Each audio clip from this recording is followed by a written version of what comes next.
Selamat pagi semua sahabat Umun Surgawi yang dikasihi Tuhan. Pada saat ini mari kita merenungkan sedikit tentang firman Tuhan yang terambil di dalam Matius 5 ayat 13 sampai 14 dan Kejadian 19 ayat 1 sampai 11 mengenai garam dan terang dunia yang dihubungkan dengan kehidupan Lot di dalam kitab Kejadian 19. Tapi sebelumnya mari kita berdoa bersama-sama. Tuhan, pada saat ini kami ingin mendengar firman-Mu. Berbicaralah bagi kami Tuhan. Biarlah Roh Kudus-Mu memimpin kami, bukan hanya saja mendengar, tetapi juga kami dapat mengerti dan menjadi pelaku firman di dalam kehidupan kami. Terima kasih Tuhan, dalam nama Tuhan Yesus saja kami berdoa. Amin. Saudara, di dalam Kejadian 19 ayat 1-11 dikisahkan tentang seorang tokoh. Tokoh itu bernama Lot. Lot ini adalah tokoh yang kontroversial. Mengapa kontroversial? Karena ia dikenal sebagai keponakan yang berani terhadap pamannya. Berbeda dengan kebiasaan dunia timur yang selalu mendahulukan orang yang lebih tua untuk mengambil keputusan, tetapi Lot tidak demikian. Ia memilih dahulu untuk memilih tanah yang lebih subur dan membiarkan tanah yang kurang subur menjadi bagiannya Abraham. Dan yang kedua, ia berani mengorbankan kedua putrinya demi melindungi orang asing, malaikat Tuhan yang datang kepadanya. Dan yang ketiga, ia disebut kontroversial karena ia bahkan sempat dikerjai oleh kedua putrinya, sehingga terjadilah inses, perkawinan saudara. Di tengah kontroversial daripada seorang Lot, Rasul Petrus menyebut bahwa Lot itu sebagai orang benar.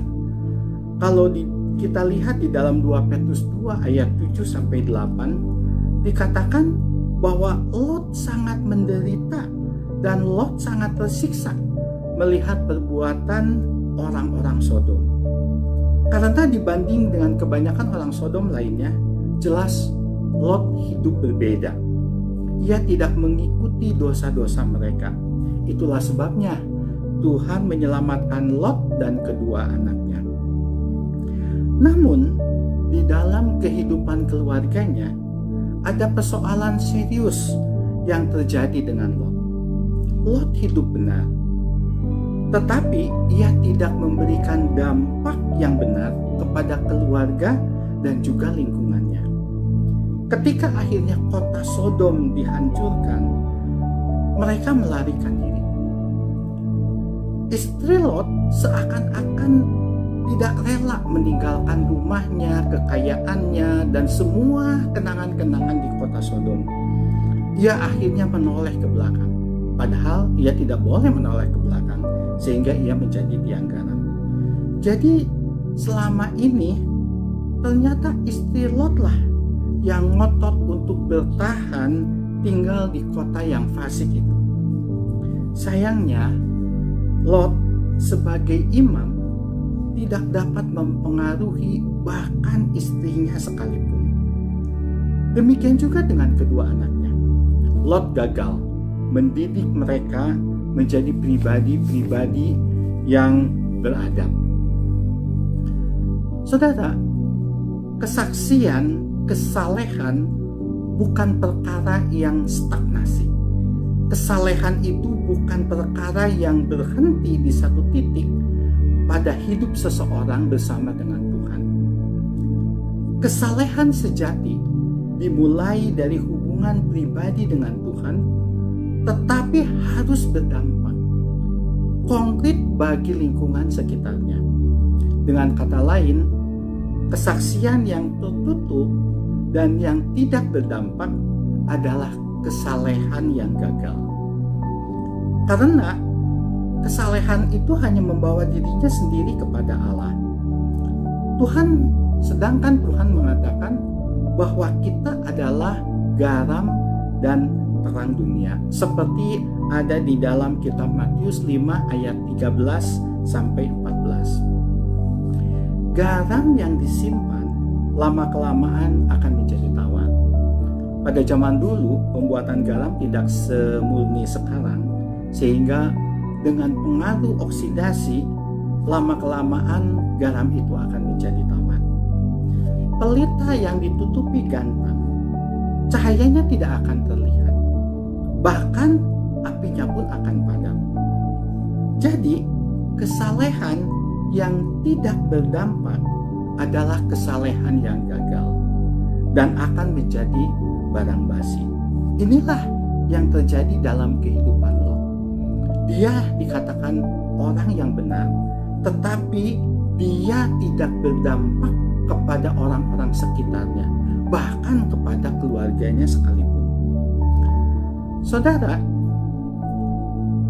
menjadi garam dan terang dunia di dalam Matius 5 ayat 13-14, Tuhan tidak mengatakan kita harus menjadi garam dan terang dunia. Tuhan juga tidak mengatakan bahwa kita akan menjadi garam dan terang dunia. Demikian pula Tuhan tidak pernah mengatakan kita bisa menjadi garam dan terang dunia. Tetapi yang dikatakan Tuhan di dalam kitab Matius 5 ayat 13-14, kamu adalah garam dan terang dunia.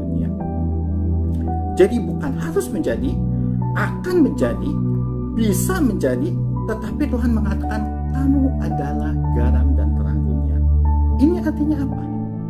Artinya menjadi garam dan terang dunia adalah bukan kualitas manusia, tetapi ini anugerah yang diberikan kepada kita dari Allah. Ketika kita percaya kepada Yesus Kristus sebagai juru selamat dan menerima Dia, maka kita mendapatkan predikat garam dan terang dunia selain predikat anak Allah. Dan kuasa itu diberikan kepada kita untuk kita pakai supaya menjadi berkat bagi orang-orang sekeliling kita.